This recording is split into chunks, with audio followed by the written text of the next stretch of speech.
My name is Augusto Lopez-Claros. I am the director of the Global Indicators Group at the World Bank, which is the unit that has under it the Doing Business project. It's a pleasure to be with you today. I am really looking forward to this very, very interesting panel. Let me tell you a little bit what the choreography is for the next 90 minutes. I will introduce the four panelists in succession. As you can see, we have Bob Klitgaard in California. He could not come himself personally because he had classes today. Then I will share with you some introductory remarks that will draw, actually, to a great extent from some of the comments that were made by Tim Besley in his very nice keynote presentation yesterday morning. Then I will go in succession to the panelists, to Bob Klitgaard first. Then I will come to José Juan Ruiz, then to Anne. We have said before. Anne, José Juan Ruiz, and then Andrei at the end. That should take about half an hour. Then we will have a discussion among panelists for about 20, 25 minutes. And then we will come back to you during a Q&A period. At 12:15, I expect that we will have a visit from Jing-Yon Tsai, who is the Executive Vice President of the IFC, who will share with us some concluding remarks. If Andrei, at some point around 12:20 or so, walks out of this, please don't take it personally. He has a flight to catch. We have made already arrangements as to how he will get out of this building, so just be forewarned that might happen. Let me say a few words about the speakers. I will be very brief because I think you have seen extensive bios in your introductory materials. Anne Harrison is a professor of management at the Wharton School. For 2 years, she was the director of development policy at the World Bank, and she has also held a position at the University of California in Berkeley as professor of agriculture and resource economics. Anne, we're very happy to have you here, and most welcome. Bob Klitgaard, whom I think we can all see on the screen very nicely, is university professor at Claremont Graduate University. He was also president of Claremont University between 2005 and 2009.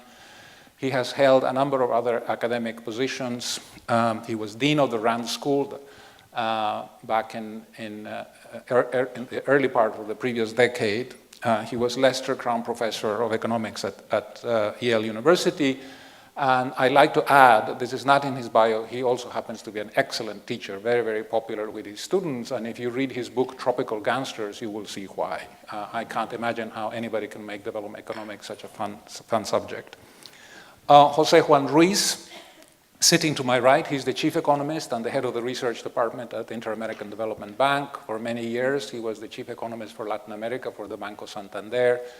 He has held a number of senior positions in the Spanish government, including in the country's relationship with the European Union. In fact, in the early 90s, he was chairman of the Economic Policy Committee of the European Union.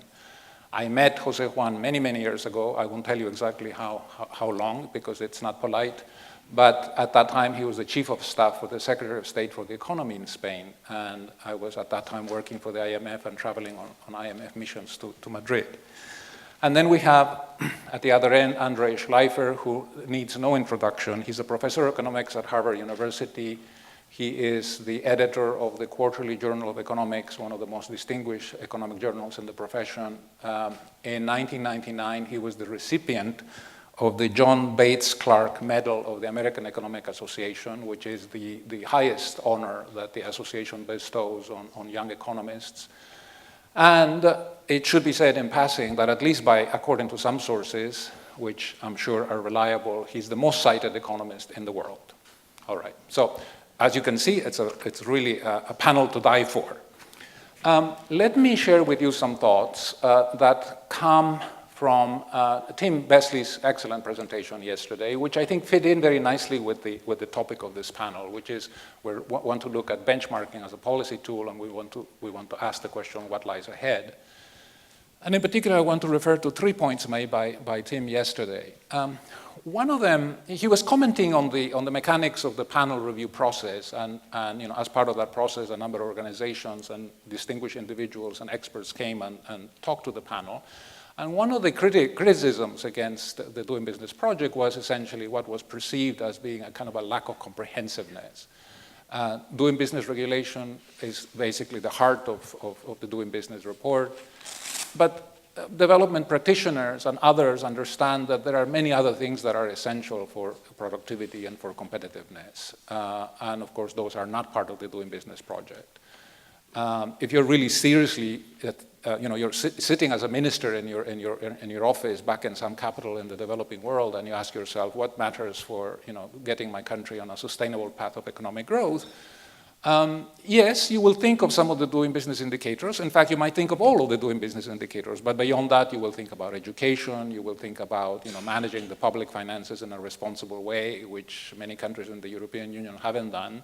You will think about gender, for instance, and so on. And all these things, of course, are not part of the Doing Business framework. And so one criticism that has been made against the project, which I think has some value to it, is that essentially it is too narrow in its approach. If it is going to look at business regulation, then maybe it should look at a broader array of subjects. And if that is the question, then what? So that's one issue that I'd like us to come back to. Because at this particular moment, we're looking very much at the future of doing business. We're coming out of this review process. We are very energized and very keen to strengthen the project and the product. And we're thinking, how can we do this? And this is one area that we would like to explore. Is there more that we can do in the Doing Business project to strengthen it and to make it more relevant to policymakers? That's one aspect. The other aspect, which is a bit more technical, and the only reason I mention it is because, well, I have a very technical panel here, number one, and number two, because it's an issue that keeps coming back in the engagement that we have with stakeholders. I'm thinking in particular with members of the Executive Board of the World Bank, which has to do with the relative importance attached to the various areas that are embedded in the Doing Business project. As you know, we don't make this a secret. We are very transparent. We weigh the indicators equally in the Doing Business aggregate ranking. And there are people who come to us and say, well, this is a purely arbitrary assumption that you have embedded into the project. Who is to say that all the indicators are equally different? There is a school of thought, and I'm not sure whether Robert Kutter would agree with this, but he might.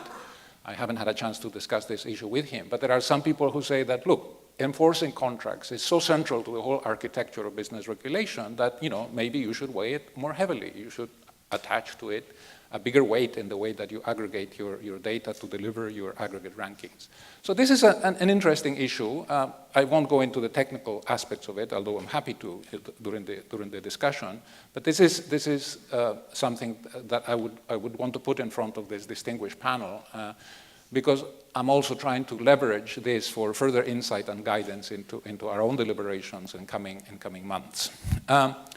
Tim yesterday said something which resonated very much with me, which is basically there is a scope for collecting more data at the subnational level. As you know, the Doing Business project is very much focused on the largest business city.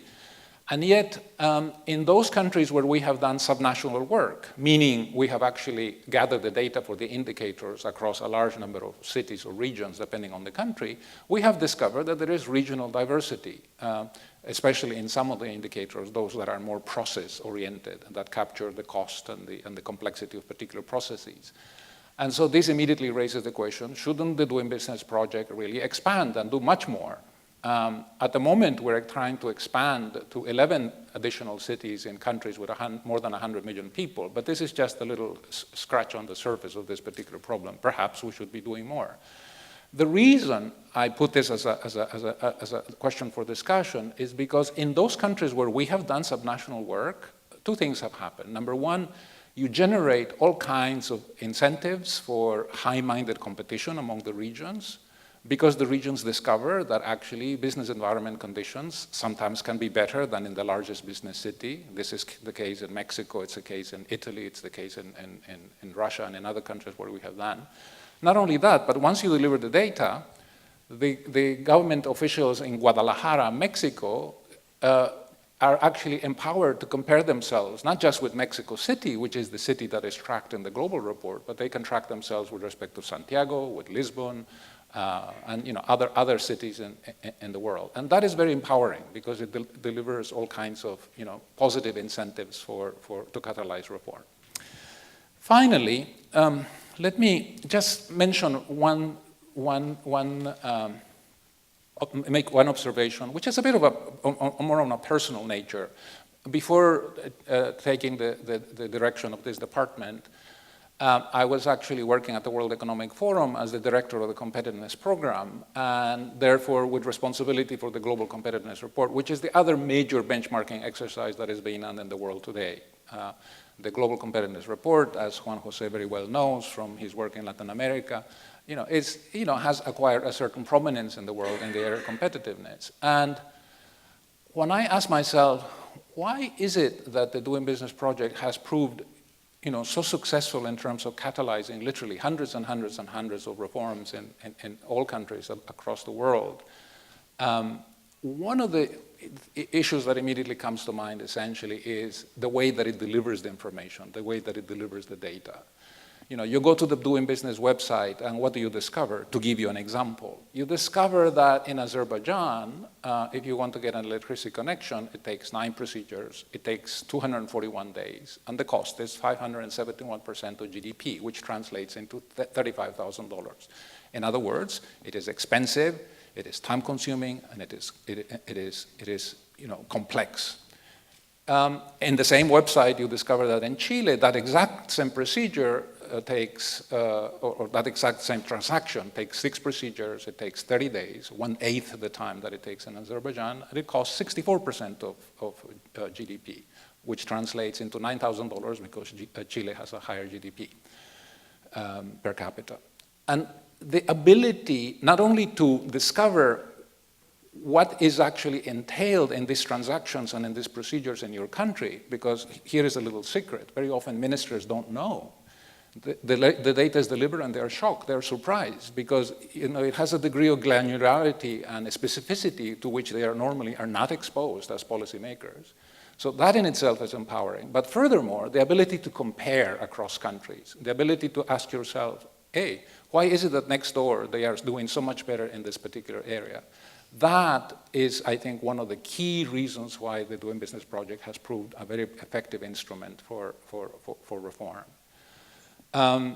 To conclude my remarks, and by way of an anecdote, I was in a country in Latin America that is one of the more well-developed and higher income per capita countries in the region. And when I made a presentation a couple of years ago, and the Minister of Economy, who was hosting the event, realized that in this particular country, to get a construction permit, it takes 17 procedures. He was shocked. He opened his eyes and he couldn't believe it.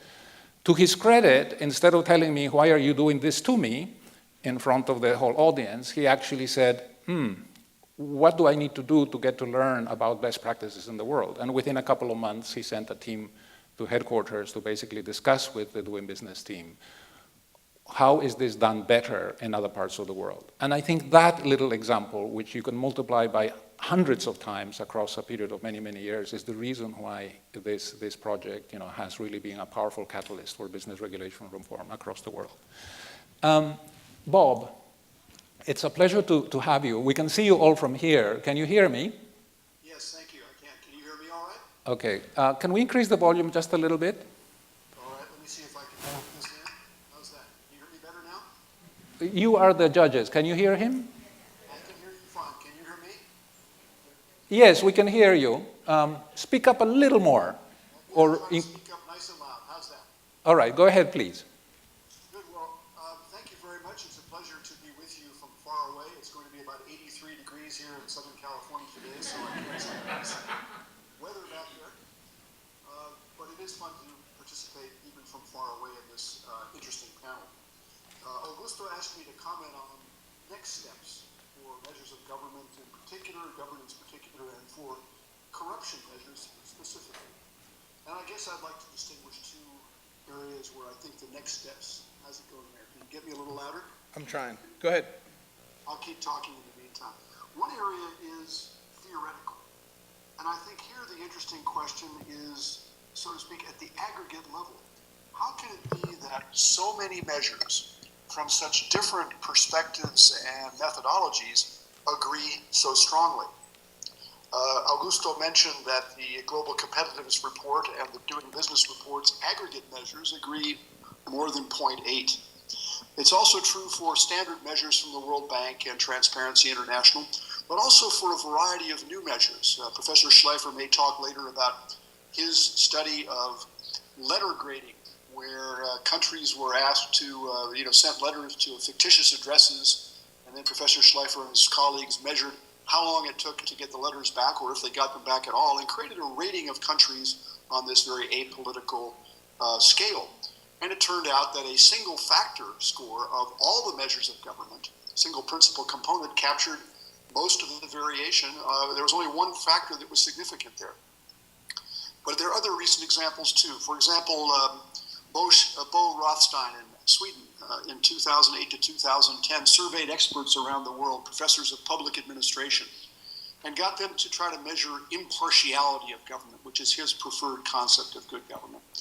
And after creating 5 factors and then one omnibus score, he decided to look at how well this correlated with standard measures such as the Corruption Perception Index, answer 0.86, or the World Bank measures of government's answer 0.87. There's another study from the World Justice Project on measures of rule of law. Now, they tried to disaggregate rule of law into 8 areas, from open government to restricted government powers to low corruption to all sorts of dimensions which perhaps I wouldn't call rule of law. 66,000 survey respondents in 66 countries, expert surveys, detailed analysis coming up with 8 factors, 8 omnibus measures, and then they gave it to some statisticians in Europe for a statistical audit. They reported back that a single principal component would explain 81% of the variation across these 8 measures and suggested collapsing the measure into one. And finally, a new study last month by 2 European economists created a public administration corruption index based on cross-country reports of business corruption. So, for example, if you're in the U.S., and how many cases have you had in 15 years of corruption with China, and how does that relate to the total volume of trade of China? And the ratio of the two gives you, do you have more corruption than expected or less? And looking at cases over a 15-year period, they created an index of government corruption in these various countries compared to each other. That turned out to be correlated 0.85 and above with standard measures of governance. So Professor Schleifer in his paper notes, with others, notes that it's a puzzle that these things correlate so closely, including with private sector management.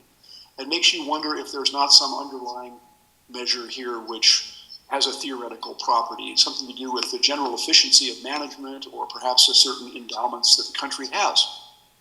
That's on one side, then, surprising correlations across a variety of different measures. Another theoretical area of interest is the connection of these same constructs of good government with what you might call the deep causes of development.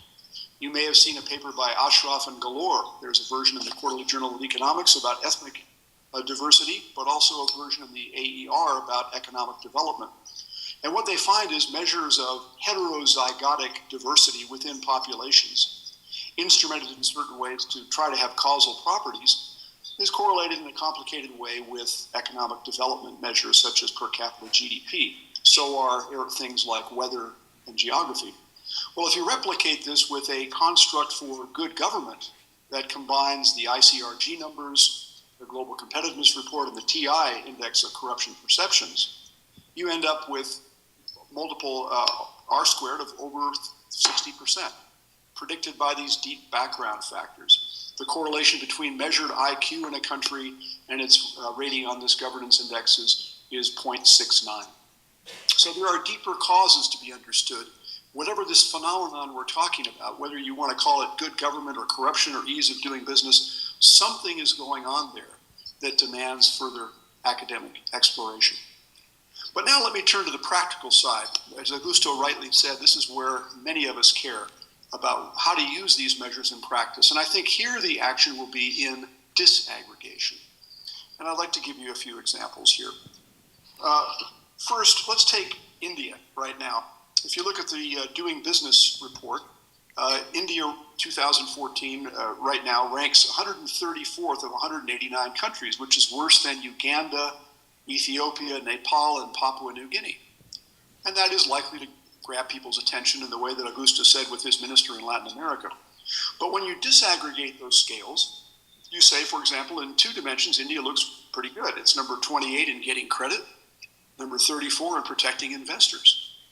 But it's terrible in ease starting a business, 179th of 189 countries, dealing with construction permits, 182nd, paying taxes, 158, and enforcing contracts, 186, where only 3 countries in the world are worse.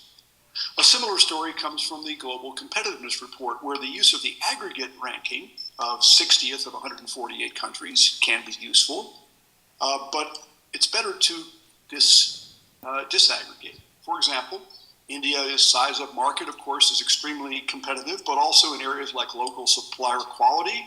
It's ranked number 2 in the world behind Japan. Financing through local equity markets, it's ranked 18th after Switzerland, France, Germany, and the Netherlands. Availability of science and engineers, number 15, better than Germany, Switzerland, and Australia. Quality of math and science education, 32, tied with Japan, better than the US, better than the UK.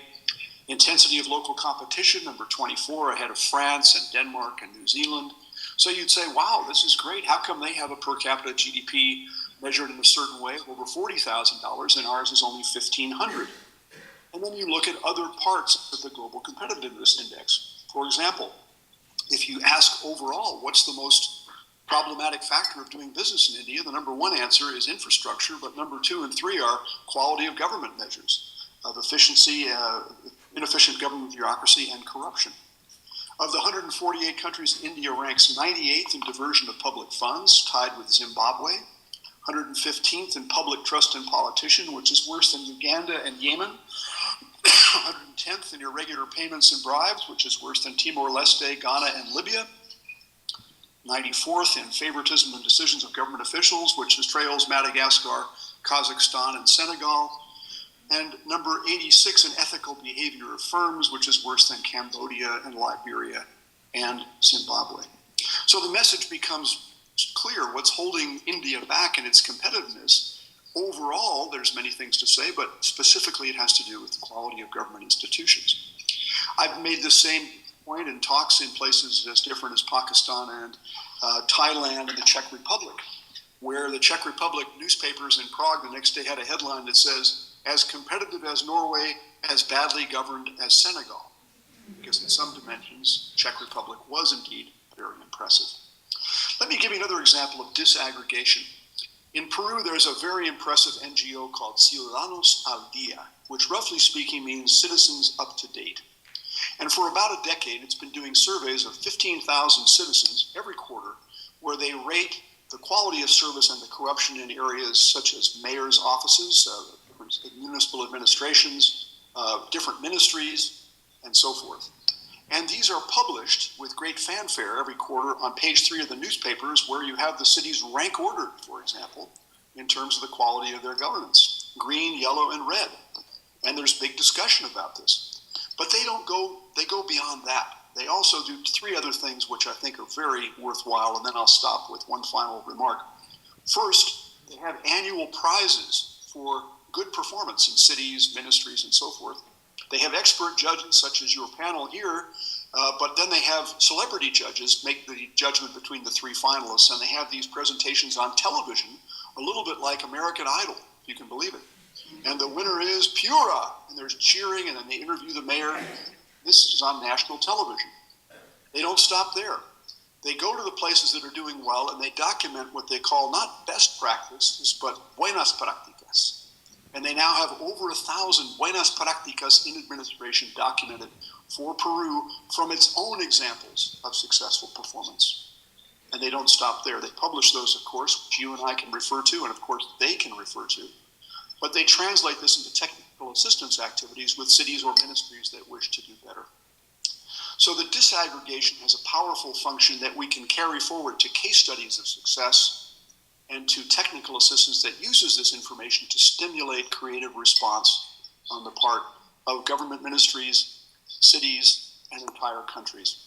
And I'll conclude with one final thing, my own little recommendation for how to use these data in helping governments at all levels rethink their challenges. First, using data like the disaggregated Doing Business report to help countries locate themselves in competitive space. Second, bring them examples of areas where they're weak, where other countries have done something that works, and examples communicated in the style of a business school case. And then third, some sort of convening. I use a word convening, which means you get together the key actors in a safe place where they can consider the data, the examples, and a framework that might help them rethink things. For example, in the case of corruption, thinking about things in terms of economics and management and not just in terms of ethics, culture, and politics is often a big aha for government ministers and leaders of the private sector. So let me stop there and say that I think progress, next steps will be at the theoretical level, we'll be looking at the problem of, if you will, at a very aggregated level and noticing how things that look so different are actually very closely correlated and asking what that means and what its implications are for theory.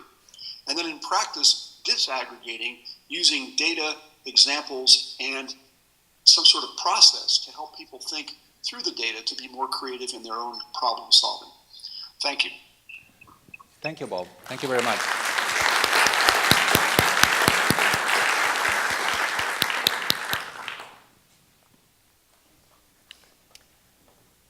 Okay, thank you. Can you all hear me?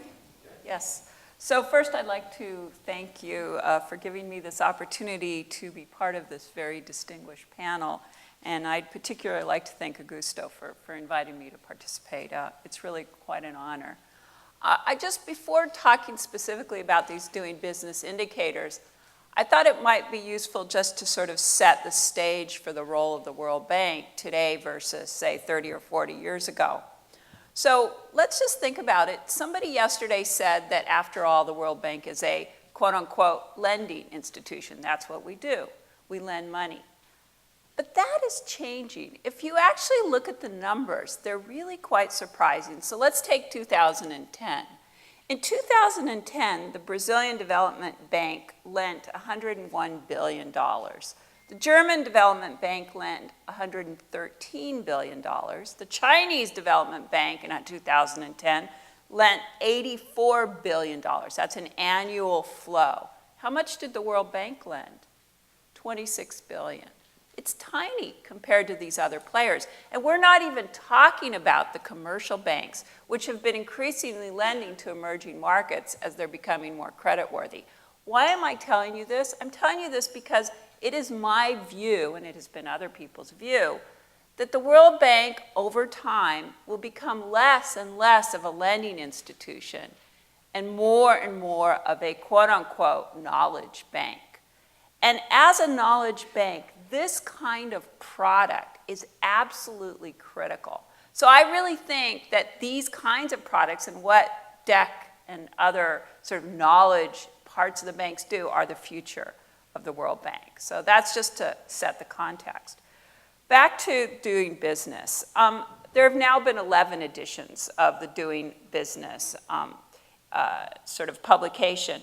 Now, these surveys fill a really important niche. What is, to me, is the most important aspect of these surveys? Number one, they're available every single year. That's not true for the enterprise surveys. That's not true for many other things that the World Bank puts out. Not only are they available every year, but they can be directly compared across countries. So as many people have pointed out, as our chief economist from the World Bank pointed out yesterday, as Augusto pointed out today, it's very easy to use this for governments to be sort of forced to make changes. So it gives the reformers ammunition because they can point to an answer to exactly the same question in the same year, and so it's really quite important. Now, there's been a lot of interest in this publication, and some cases there's been maybe too much interest. You have lots of lobbying going on. You have sort of teaching to the test and gaming going on, which I'm not going to talk about, but I'd be happy to if I have more time. But in light of all these things, there was a very distinguished panel of which Professor Besley was on that was headed by Trevor Manuel that was put together, which is available on the Doing Business website. You can look at their study. They put a study together. They put some recommendations together. And what I thought I would do is basically sort of review some of the recommendations, actually mostly sort of made a couple suggestions of my own that I think weren't or maybe reinforce those, what they suggested, and then maybe say some other concerns. So one thing I really want to emphasize is yesterday, Professor Besley pointed out that representativeness is a really important component of a good survey. In other words, is it capturing sort of a representative state in that country, okay? Now, the great thing about the World Bank today, as opposed to 30 years ago, is that everything is on the web. So I wanted to know how representative the answers to the Doing Business surveys were. So I went on the Doing Business website, I looked up the section that says contributors, and then I actually looked for any random indicator how many people actually filled out the survey, which is being used to come up with the ranking. And the answer is, for any one ranking, for any one country of the almost 200 countries that are being actually looked at, there's only a single-digit number of people who are being interviewed. In other words, less than 10. So let me give you an example. For Algeria, there were 2 individuals who were surveyed for the indicator on enforcing contracts. For the United States, on paying taxes, a very complicated tax system, guess how many people in the US were used to come up with that measure? 2 people. For the Philippines, big country, how many people were interviewed to figure out how accessing electricity is difficult or easy? 5 people. And because we know, because it's published on the website who those people are, what their email is, and where they were, most of those 5 people actually worked in the electricity part of the Filipino government. So imagine what they might say about how easy or difficult it is to get access to electricity. Now, I'm not trying to be difficult here. I'm just telling you this is the state of the base of the data that's being used for every country in the world. Okay, I could go on, but the point is clear. It's also very important to understand that most of these individuals are from the same company. So for the Philippines, there were 88 individuals who were interviewed for these 10 different indicators, about 8 people per indicator. Most of those people came from the same firm, which actually happens to be a really good firm, CISIP. I know Wash CISIP. So it's a good firm, but the point is that it's very not representative. Okay, that's my point. Now, that might not matter, okay, if in fact we were absolutely sure that every single one of those very small number of people are saying the same thing. We don't actually know if that's true. But Augusto could figure it out because he actually has the data.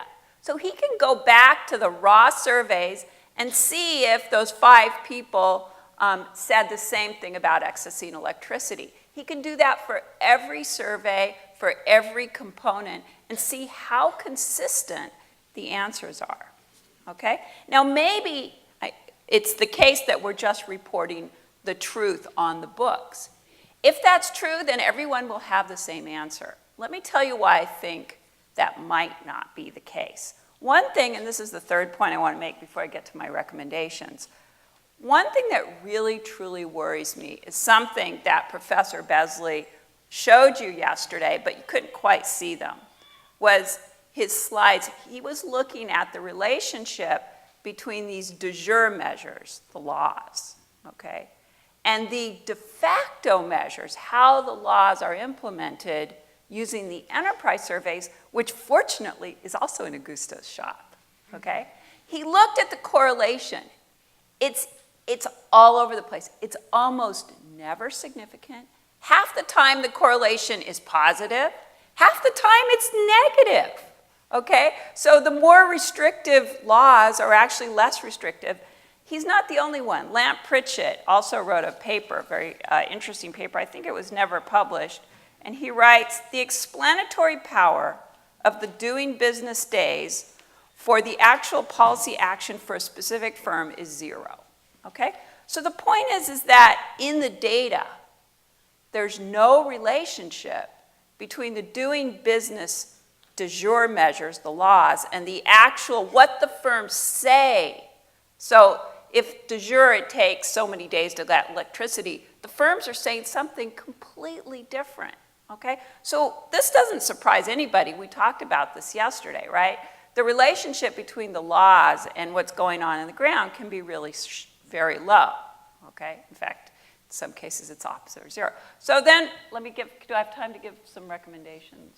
Yeah, so given this, given how incredibly important this report is, and given how incredibly difficult it is to do and accomplish what Augusto and his team has accomplished, what can be done going forward to solve some of these issues? So I have essentially 4 quick recommendations. My first recommendation is to continue along the lines of utter transparency and even go further. Right now, you can't do a bulk download of the doing business indicators on the World Bank's website. That's really annoying for nerdy researchers like me because it takes us hours to take the thing down. If we could have a bulk download where you just click in one place, that would be really easy. But that's a simple fix. Number 2, I would like the team to make available the actual raw survey responses that are used to tabulate these rankings to the general public, at least to other researchers within the World Bank, because that will allow us to see whether, in fact, they're converging on the same truth or whether, in fact, there's a lot of different opinions about what the answers are, okay? However, there's one area where I think transparency is not a good idea. All the contributors who were willing to have their names and their emails and all contact information on the Doing Business website. Imagine if you're a fictitious country like Kazakhstan and you want to improve your ranking. What would I do? I'd go to Doing Business, I'd go to contributors, I'd look at the 20 people who were listed as having filled out these forms, and I would just target them. It should not be on the World Bank's website. They should be anonymous. Otherwise, there's some really bad incentives going on. The last thing I wanted to say, my last point here, is what's a medium to long-term solution? There's a real difference between these de jure measures, which Doing Business calculates, the laws on the books, and the actual implementation of the laws, which are captured by the enterprise surveys. In the medium to long term, I think, given that both groups are under Augusto, there should be some way to actually get at the difference between the two. So for example, a report could be published every 3rd year using the enterprise surveys, ranking the actual implementation, the de facto measures of policy.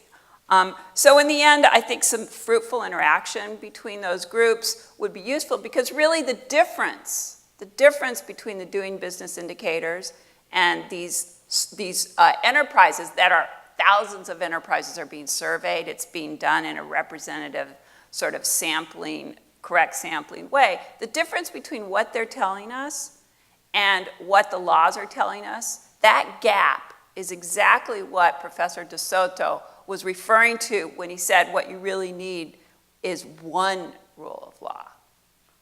Okay, that's it. Thank you, Anne. We will come back to you during the discussion on some of the points that you have raised, which are quite interesting and important. José Juan. Oh, thank you. It's a pleasure to be here. And although I don't know very much what I am going to add to the panel and to the future of benchmarking, because I don't have any clue about what can happen. My guess is that benchmarking, the future of benchmarking, is linked to how 2 clients of benchmarking react. On the one hand, governments. And governments, and I think Anne has been very clear, both equally, like benchmarking because it shows their success of their policies. And this is important. And if the benchmarking also helps to inform and to support some kind of the reforms which are in the menu in their preference, they are going to buy benchmarking and they are going to use benchmarking. And the second group of clients which are interesting are the private sector, think tanks, universities, consultants, multilateral development organizations. And they are going to use benchmarking as far as benchmarking provides a safer way to give advice. If you follow the benchmarking exercise and these give you some guidelines of how your advice can be framed, I think this is going to be used. With these two ideas in mind, what I would like to try to bring on the table is which is the way in which a multilateral institution as the IDB, International American Bank, is using this kind of benchmark exercises. We have raised 4 main questions before trying to look at the precise details of the benchmarking exercise. The first is, what is the problem we want to fix? The second is, how to face this problem? The third, which are the challenges and which are the weakness of benchmarking? And the fourth, how we create some incentives for people to collaborate with us. Let's go to the problem. The problem for Latin America, and I'm going to take the Latin American view, is very clear. What we want to solve is the problem of slow growth. Latin America in the last 30 years, on average, has been growing at a rate of 2.9%, as against 4.6% in the emerging countries and 4% in the world economy, which means that Latin America has been losing weight in the world economy, and if we'll have the Latin American countries' GDP per capita grew at the rates of the emerging markets, we will have today 85% of Latin American countries as high-income countries. We don't have any. Our problem is growth. More specifically, our problem is total factor productivity, because the problem of Latin America is not a problem of factor accumulation. It's a problem of how to use and to combine the factor of production to produce this sustainable long-term economic growth. And this is the real problem. This is our problem. This is what we want to try to solve. The problem is that maybe we have had some success in the last 10 years. From 2000 to 2013, the GDP per capita gap between Latin America and United States has narrowed, and has narrowed in a period in which Latin America has been doing reforms. Structural reforms, has been doing a very strong macroeconomic stabilization effort, and what you have created, it's among the ministers of those countries we want to progress the demand for what kind of reforms they have to do. This is how they near us. They near us, not as Anne was very correctly saying, just because we can lend money to them. No, they are near us because we can give them advice and we have knowledge of which kind of reforms they can do. The problem is that their expectation has been increasingly unattainable. What now, today, we are seeing in the IDB, it's Minister of Economy and Finance which approached you and say, which is the legal chain I have to do to have the largest impact on total factor productivity in the shortest period of time at the lowest political cost. And of course, you can never say that you have an answer to that. It's not a problem of benchmarking. It's the problem that you cannot replace politics with technicals or models or comparisons. I think this is important. From our experience, the answer that we are giving to them is that the best result do not follow from the best reforms. The best result in terms of total factor productivity comes from the reforms we have the broadest consensus in the society and could be maintained for a longer period of time. Legal change would change, really, the behavior of the citizen, the behavior of the institution. Those are the reforms which are there. But nevertheless, this answer is not very has never satisfied fully to our minister, and they ask for more. And this is where our benchmarking exercise comes. What we have been doing, it's trying to put in front of them three main problems. The first main problem, which has been theoretically raised by both, also for Anne, and I think it's very important. Benchmarking, by definition, is data intensive. And in Latin America, data collection is not a priority. You don't have data. It's not a problem of the questionnaire, as you were saying. The problem is that we don't have the most fundamental data in most of the small countries of Latin America. And you cannot make a fundamental sound benchmarking problems. This is especially important. And the way we have been trying to solve is try to create the incentives for the authorities and for people inside our organization to create and to collect this data. I think this is the most important thing, to link data to be used in the knowledge exercise, in the benchmarking exercise, to data which is linked to the operational side of the institution. We have been asking our chief divisions, chief departments, to try to choose the 5 main indicators that they will be using if they were the opportunity to present in our annual meetings to the old minister, which are the result of the division, which are how the ministers can have a framework to assess the development in the country. I think this has been extremely important, and it has helped a lot us. The second point, and I will conclude with this second point, it's we don't like rankings. I think rankings, at least in Latin America, creates a lot of problems. The first problem is that we are ranked very low, and the incentives for make the reforms is not very, very positive. But the most important thing is that when you are using rankings in a region as Latin America, people tend to find a way to soften the result of these rankings, and they compare among the continent. For instance, you can have Chile, which by far is the best country in the benchmarking exercise of what they're doing business, or the World Competitiveness Report, which say, I am so high in the rankings as compared to all the other regional peers that I don't need to do any kind of reform.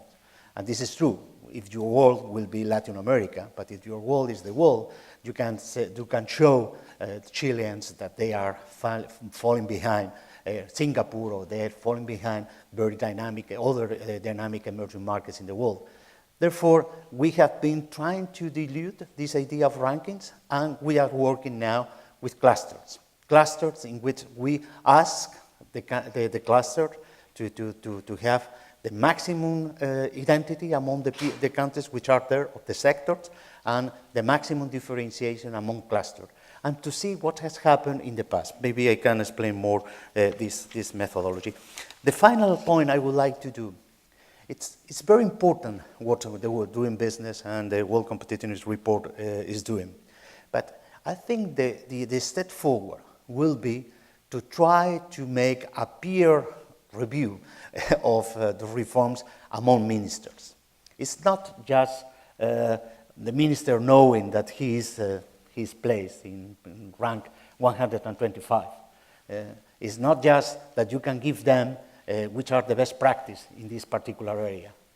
The most efficient way we have seen in Latin America is when you ask one minister to pass to the others among small groups of people, what are the reforms they are doing and how they react to the reforms. This peer review, that is something that is already used in OECD in the Going for Growth exercise, which is other benchmarking exercise which will be interesting, that maybe lies some important lesson to learn for the future. Thank you. Thank you, Andrei.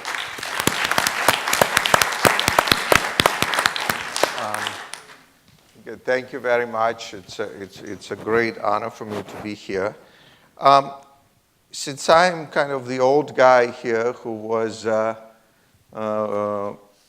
in some sense, present at the creation of the Doing Business report. Maybe before I go into some of the questions, let me just say a few words about, since everybody seems so young here, how this document was created. In the late 90s, Semyon Dyankov, myself, Rafael Laporta, and Florencio Lopez de Solanes had this idea of taking De Soto's work on informality or entry regulation and actually turning it into something useful or turning it into something that is applicable or for a broad range of countries, just trying to understand which countries have more entry regulations and which countries have fewer entry regulations. And Semyon's boss at the time, or Michael Klein, actually allowed or allowed the use of World Bank resources to undertake this project, which would have been totally impossible to do just for us as an academic team. So that gave rise to a paper and a collaboration that led to several other papers. Now, at the time we wrote this paper, I certainly was not aware that it will turn into a Doing Business report. But then it was really the creative and entrepreneurial genius of Dyankov and Klein that actually converted this flow of academic work into the Doing Business report. Now, I think we can all quarrel about the details, but I think it's really hard not to recognize or realize what a spectacular success the Doing Business project was. It has affected reforms in dozens of countries. It has probably changed the situation with doing business in for thousands or hundreds of thousands of people, probably affected the lives of millions of people. It has drawn the attention or shown the light on some of the problems in a very, very large number of countries. So I think that the World Bank should be incredibly proud of what it has done with something that could have remained in the dustbin of academic research. And I think that it suggests that actually there is a lot more things, many other things that one could do to continue with this agenda. Now, when I think about the things that one could do further, I think that there are valid points about improving the methodology, but I want to say a few things about the directions in which I think this kind of benchmarking or data collection can go. And I think in this, what I will say is very closely related to what Professor Klitgaard said, actually maybe identical. Doing business deals with the interaction between government and business. It deals with taxation, regulation, obstacles to doing business, and things like that. And I think that one of the things that has become increasingly clear to those of us creating this data, or using this data, thinking about this data, is that sometimes it's described as the difference between enforcement and laws on the books. Sometimes it's described as a broader problem, I think by Professor Klitgaard, as the quality of government. And so I think increasingly the attention of academics and the world community needs to focus on this question of government performance, measuring government performance, trying to come up with objective indicators of government performance. Now, we have a lot of indicators that are subjective. You know, we ask people, are countries corrupt, and so on. But we do lack this kind of tangible objective evidence. So let me just give you a couple of illustrations of the kinds of things one can do. I should say, Professor Klitgaard referred to this post office project, which was a very low budget project, actually supported by IADB, which showed something very simple, which is that, you know, poor countries, you know, we talk about important, difficult public services that government should provide. What this project shows that poor countries, or many poor countries, actually many middle-income countries, can't deliver mail. pretty universal and basic government service, and that it's partly a problem of resources, but partly it's a problem of extreme mismanagement, which is to say that it appears that even basic functions, the experiment that we performed is we sent several letters to incorrectly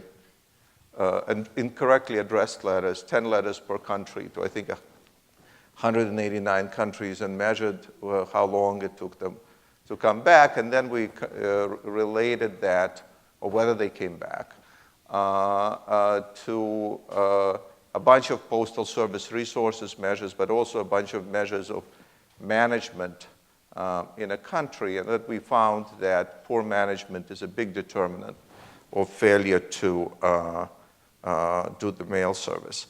It seems to me that, if one is interested in the problem of enforcement, or if one is interested in the problem of the quality of government, we should consider dedicating some resources to actually measuring government performance. I think we all agree it's pretty awful most places. But I think that until we begin shining the same kind of light on that as we have through the Doing Business report on the interaction between government and business, it all seems a little vague.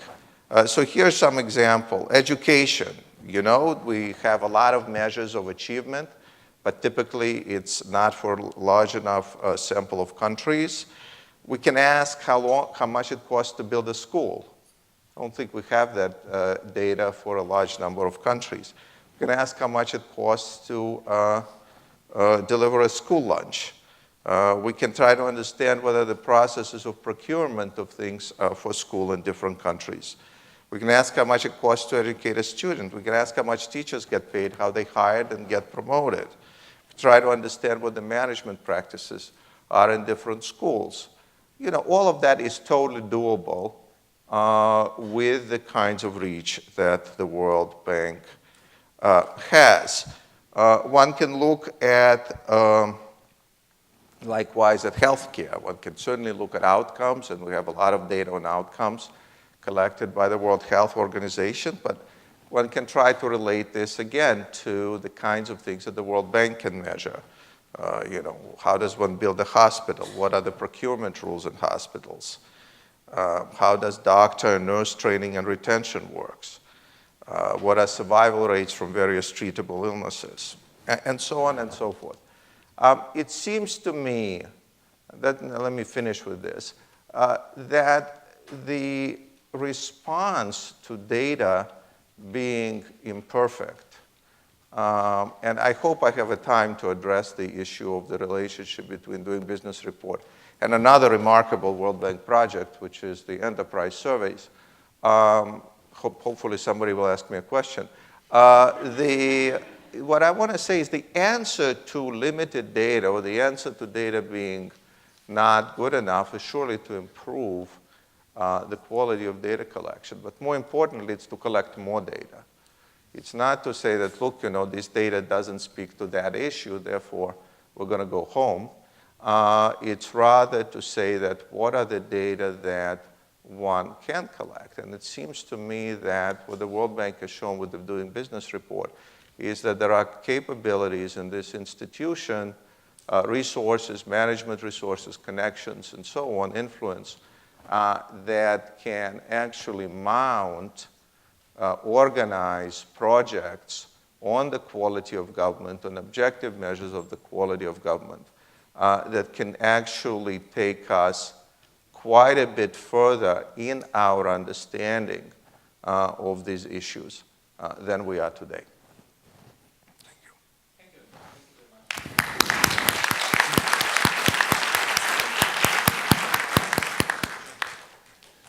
very much.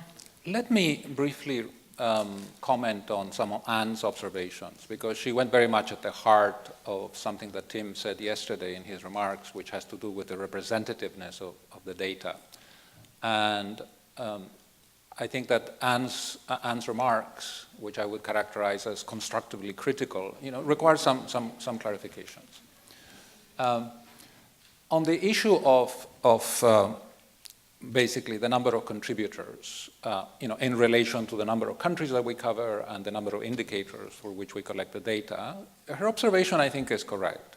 However, as Andrei has just said, you need to look at the flow, not just the stock. If you go back to 2005, there were something like 2,200 contributors. Over a period of 8 years, that number has risen to in excess of 10,000, providing something like 13,000 individual contributions. So to get to a number which I think is more representative than the isolated cases that you have identified, if you divide 13,000 by 189 times 11, you come to something close to a little more than seven contributors per sort of indicator country, right? Now, let's look a little bit further than that. The survey, in fact, it is not a survey in the traditional sense of the word.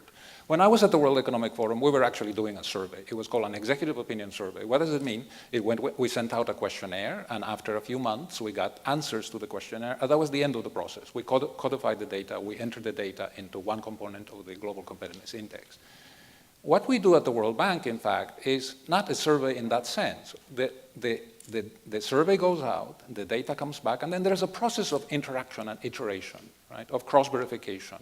The team spends literally hundreds of hours interacting with contributors to get clarification, to try to iron out differences that may come back from the answers, until we converge to something that we regard as representative. Right? So it is survey in that sense, but it's not the traditional survey where you have a kind of a degree of variance around a sample mean. Furthermore, let's look at the nature of the data that we're collecting. 72% of the data is actually fact-based. Right? What does that mean? It means that I need to know what is the corporate profit tax rate in Sweden, and for that I will verify the tax code, where I will actually read off a number. Or I need to know what is the minimum capital requirement to set up a company, and that number I will discover typically in the company law. These are sort of probability one pieces of data. What do I mean by that? Is that once you have read the tax code or once you have read the company law, the information that you get is essentially codified, and the number of contributors that you have for the paying taxes indicator in Sweden actually answering the survey that we get, right, is, at least as far as the tax rate is concerned, is not so critical. Right? Not so critical. 72% of the data is actually based on a reading of the law. And so the role of the contributors essentially comes in a very strong way for the other part of the data, the 28% remaining, which has typically to do with the time component of a number of the indicators capturing cost and complexity of processes. That is where the role of the contributors is important. Now, you went to the website, Anne, and you established that the information is there, it's very transparent, and you were able to identify a few countries where, for a few indicators, we actually have one contributor. We calculated that, and actually it's a little bit less than 2% for which that is the case. Now, let's suppose that the indicator in particular is, let's say, protecting investors. I think your example was actually enforcing contracts. Both of these indicators are 100% based on a reading of the law. There is no time component, there is no time and motion process. And therefore, having one contributor to answer the questions that will help us clarify the legal answers in those countries, while not ideal, is not sort of completely debilitating. In any case, as I said, it applies to a very few isolated instances. Now, what is the answer to this? Longer term, yes, we would like to have more contributors. In fact, there has been an increase in the number of contributors year in and year out on a consistent basis. However, for 72% of the data, there may come a point when there are kind of diminishing returns to expanding the contributor base because of the nature of the data that we're collecting. One final comment on your observations. The sort of enterprise surveys way of doing business, the fact of the jury. I will pass it on to Andrei because he has invited me to ask him a question on doing business as an enterprise survey. But let me just mention one thing that is purely operational. I'm not sure that Andrei is familiar with this. Number one, the coverage of enterprise surveys, of course, is not the same as doing business. Doing business covers 189 countries. Enterprise surveys, I think that by now we have done in something like 115, 120 countries, number one. Number two, as you yourself mentioned, the doing business report is updated on an annual basis, whereas the enterprise survey is more on a 4 to 5 year cycle, right? So we have these issues. Now, maybe we should do enterprise surveys everywhere. We don't do them typically in industrial countries or high-income countries, but maybe a case could be made that would be an interesting reference point for the rest of the data. It's essentially an issue of resources. The reason enterprise surveys is on a 5 year cycle is because we don't have the resources to do this as frequently as we would like, and the World Bank, except in very isolated cases, has not really done enterprise surveys in industrial countries. You're absolutely right in saying that when you look at or you compare let's say, the response to how long it takes to get a business started that comes from the enterprise survey. Sometimes there is very little correlation with the response that you get from doing business. That typically is the case for low-income countries. As you move up the income scale and you get to the Swedens and the Finlands of this world, the difference, or let's say middle-income countries, the difference narrows. And it is essentially because in the Doing Business project, we're looking at the procedures, without paying bribes, without facilitation fees, without bypassing the existing regulation. Doing business is basically looking at what does one have to do to fulfill the rules as set in the books. Whereas the answer that you will get in enterprise surveys essentially addresses the issue of how long does it actually take in practice to open up a business? And maybe in practice, because the rules are so complicated, because there are so many obstacles, it takes less because people will make side payments to bureaucrats and officials. And I think that is essentially at the core of the difference in the data and the lack of correlation between one and the other source of information.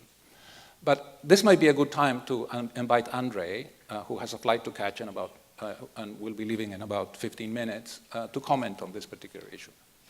Thank you. So I just want to say, this is maybe a little bit too far afield, but just to relate some of the issues that were raised to some of the research. So, as I said, that a lot of this thinking about entry regulation and so on was stimulated by De Soto's work and his work on informality. De Soto had a very particular image of the informal sector, which is this reservoir of entrepreneurial energy and that was held back by government regulation.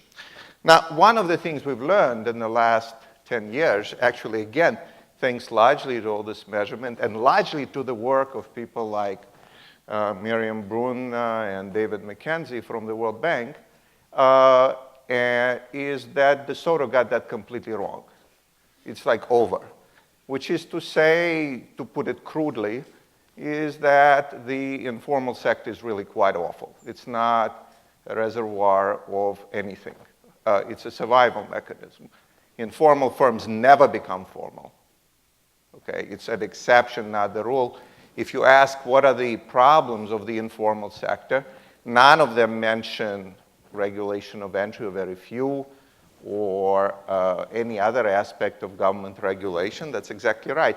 Because they're so incredibly unproductive, they're not even thinking about ever becoming formal, let alone converting. The probability that a formal firm started out as formal among the poorest countries for which the World Bank has actually collected data is more than 90%. Okay, so one of the reasons, and again, none of this we would know if we didn't collect the data, if we didn't have enterprise surveys, if we didn't have doing business reports, is that we now have a lot more clarity about what the informal sector is. On the other side of it, actually, and what you said isn't exactly right, which is the regulation of entry and other indicators do matter, but they matter for not for the transition from informality to formality, but they do matter for the formation of formal firms. It is the people who work, who have jobs in the formal sector, who go in and start formal firms. In fact, those are the productive firms that drive economic growth, for whom all these regulatory measures actually do matter. And we see that in the data. Okay? So it is because we have the data that we actually now have a much clearer set of views about, a much better understanding what informality is than we did 20 years ago. We have a much clearer understanding of what these indicators matter for and what they don't matter for than we did 20 years ago, so we can move on. And I think that is actually the message of the importance of collecting these kinds of data. Bob, if I could go back to you. José Juan mentioned the potential benefits of sort of peer review. He was describing sort of government ministers essentially comment on each other's policies and providing, I guess, constructive feedback to each other and so on. We have seen that in the type of subnational doing business work that we have been doing in a number of countries over the years, that in addition to the value of the data itself, is actually the opportunity for officials from the regions, to get together. In fact, they call them peer learning events, to learn from each other's mistakes and successes, to look at constructively each other's practices, and to understand why is it that in some regions things are so much better than in others. And that has been a very, very powerful catalyst for actually encouraging the kinds of reforms that we would like to see on the ground, at the subnational level. You talked a little bit about convening, and if you could just elaborate a little bit on this and share your views. Well, I'm inspired by one example from the health area.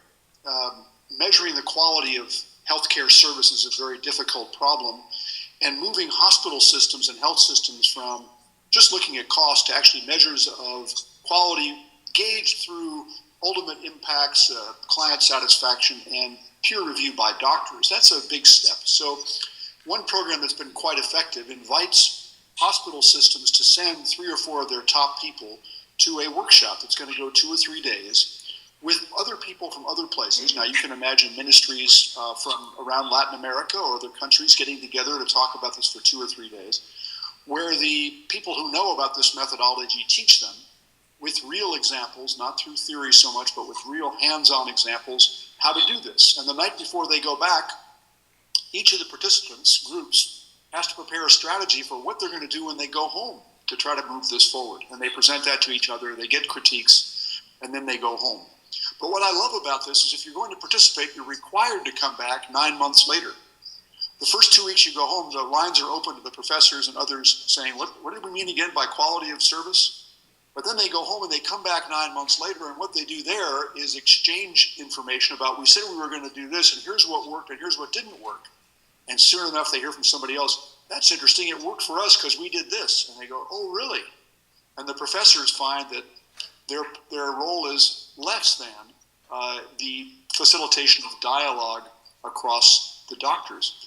I did this with mayors in Mindanao, 7 mayors. They came to RAND and developed strategies. They went home, and then 9 months later, or a year later, we met in Surigao, and my role was minimal. I was the stuffed Bentham in the room as they talked with each other about what had worked and not worked. At its best, things like the World Economic Forum can enable these opportunities for off-the-record, frank discussions about how things work. Those often only last an hour and a half, though.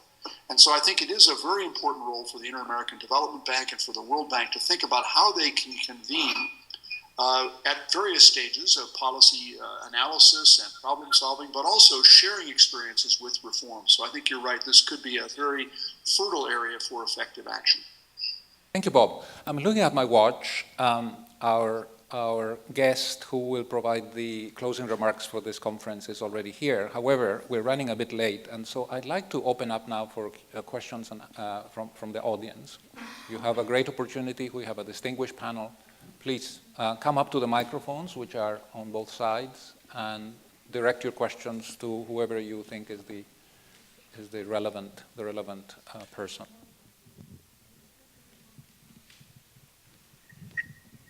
Yes. Sorry, I didn't see you. The glare is. TV from Saudi Arabia. I'd like to thank all the panels and the Moderator and yourself about these remarks and the discussion.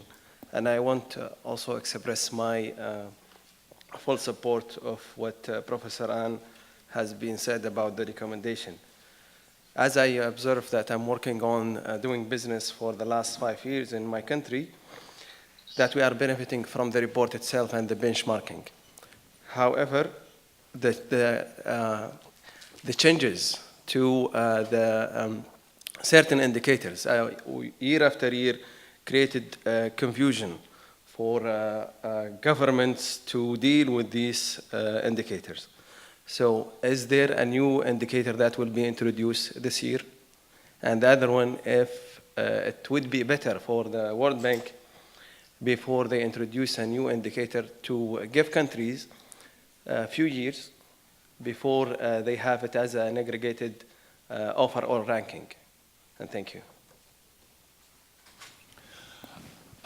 Okay, I guess, although you did not say so, that question is directed at me. The last time that the World Bank introduced an indicator to the Doing Business project was in 2012. That was the Getting Electricity indicator. And that was actually a very thoughtful and deliberate process.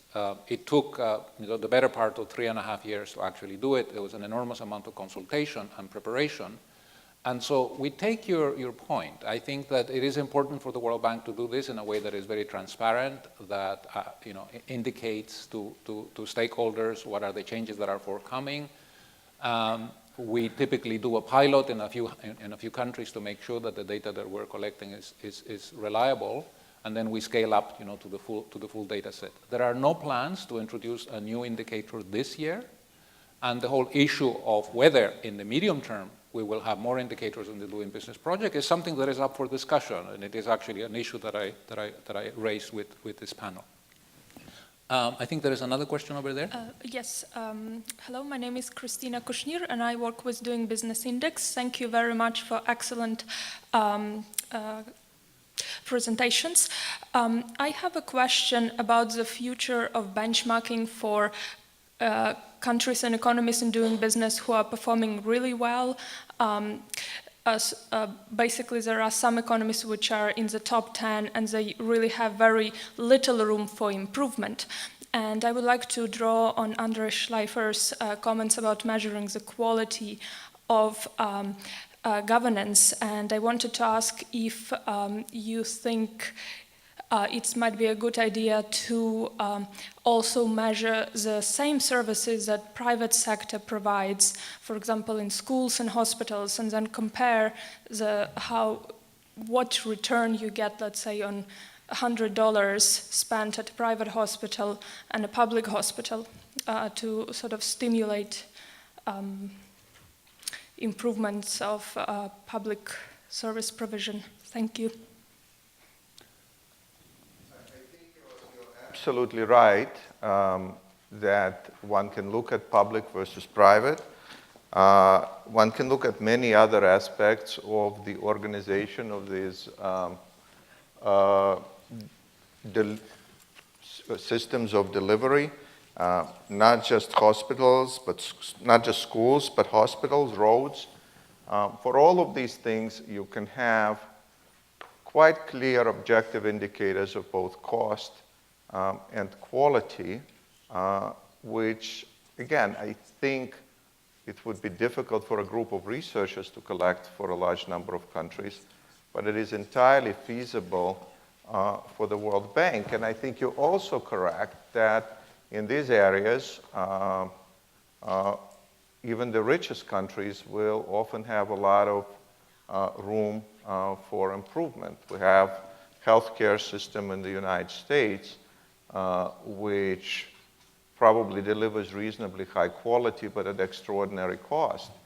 And it seems to me that a comparative system of assessing and putting US in the context with other countries could probably teach the United States as well a few lessons about improving efficiency. I think public sector efficiency probably will be one of the central issues facing the world over the next several decades, for the simple reason that the demand for public sector services and public insurance is not going to diminish. And it seems to me that that issue is going to be increasingly important for poor countries as well. So why not get in front of it?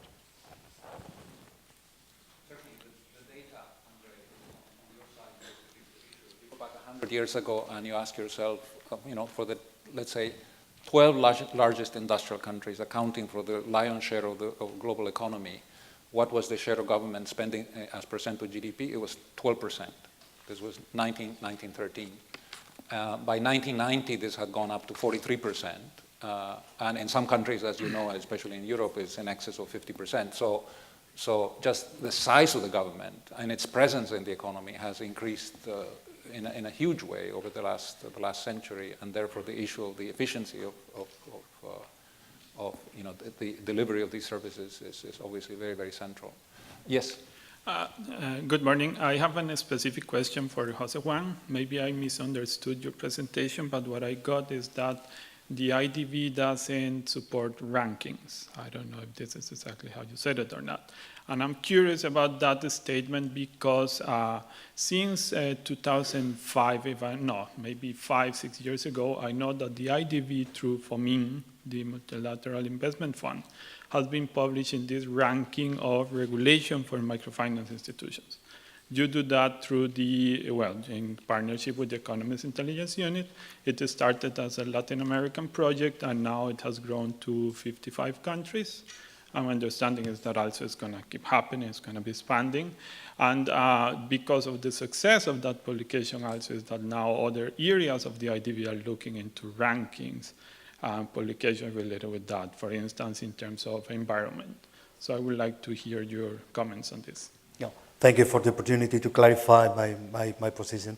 No, I was just referring that we are not using rankings in the policy dialogues with the specific countries.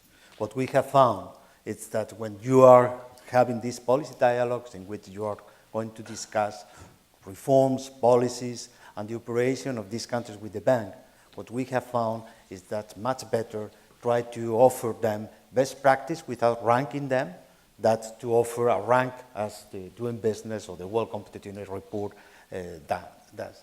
And the reason I think it's very clear. I think for some of the best performers, Latin American countries, they tend, when you rank them, they tend to forget their rank in the world classification, and they tend to look at the rank among the region, Latin America, and you have the same problems that has been raised before.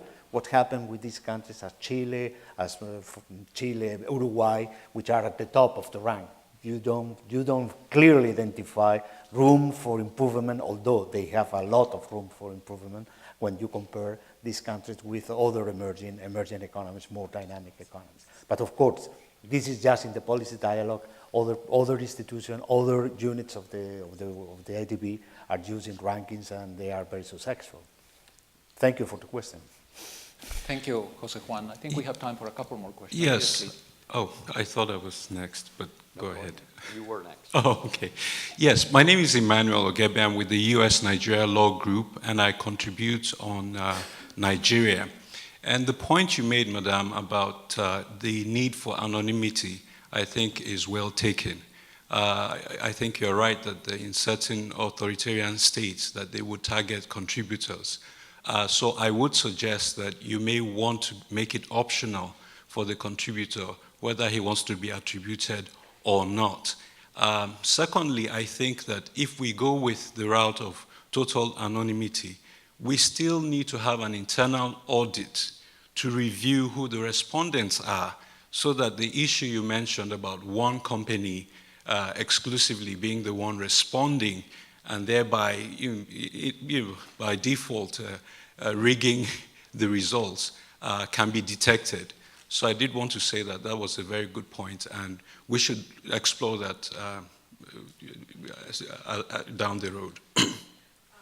Thank you. Andrei, before you go, I would encourage you to read Tim Besley's recent piece, where he takes all the recent data from the Doing Business and the enterprise surveys and really shows that asking exactly the same question, there's no relationship in the data, or it's all over the place. So it's really there. Yeah, Tim's in the audience somewhere. So I just wanted to sort of respond a little bit. First of all, I'm not saying, I think that the doing business product and the enterprise surveys are incredibly important. I think what the World Bank does and what Augusto is doing is very, very important. This is only meant to sort of it's really meant to be constructive. And I want to sort of say just about the contributors. It is currently up to the contributors' choice about whether they're listed.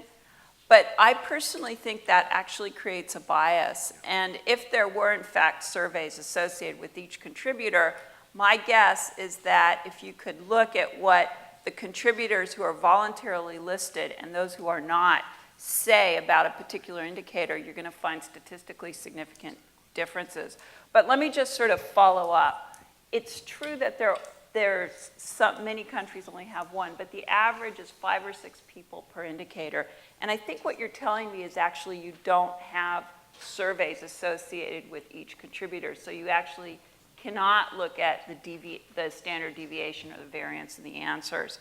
I think that's a mistake. I think it would be good to actually have survey forms that you can process. And in fact, let me refer to the panel's recommendation.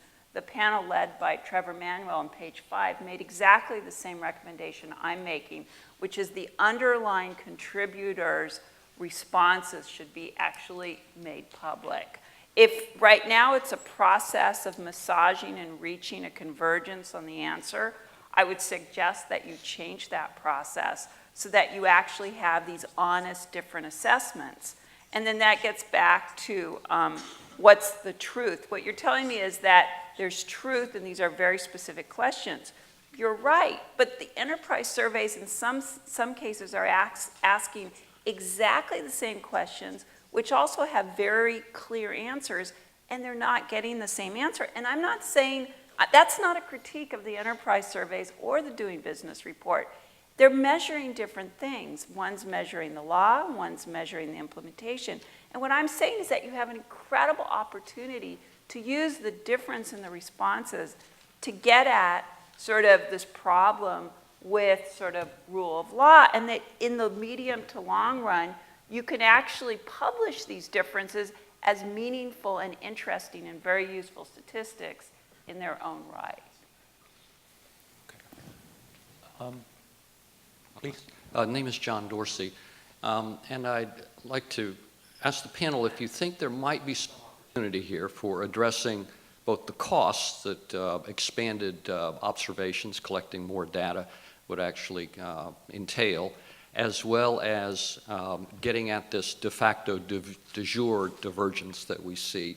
If there wouldn't be some opportunity to adopt a practice in this area that is now becoming far more prevalent in the scientific area. It's referred to as the scientist citizens.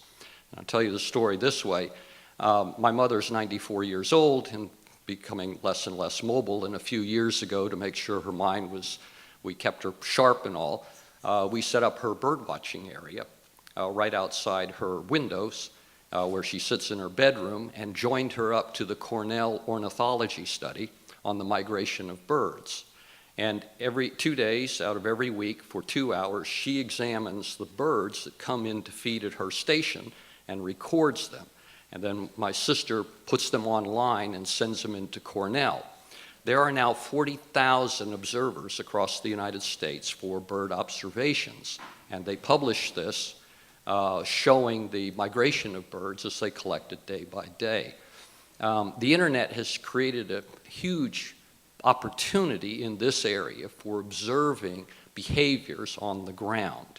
And I wonder if there wasn't some possibility, particularly as we're looking at what is the actual on-the-ground practice of things, where we might implement that area, implement something like this, such as perhaps every time somebody goes to get a construction license, they're interviewed immediately thereafter to say, how long did this take you and what steps did you have to go forward, or any time a building project starts, or other things of that nature, and just make it available on the web. Everybody reports. We see exactly what those responses tell us about actual practice on the ground. Thank you. I think that we are going to be inviting our Jin Yonsai to come to the stage. You have raised a question here.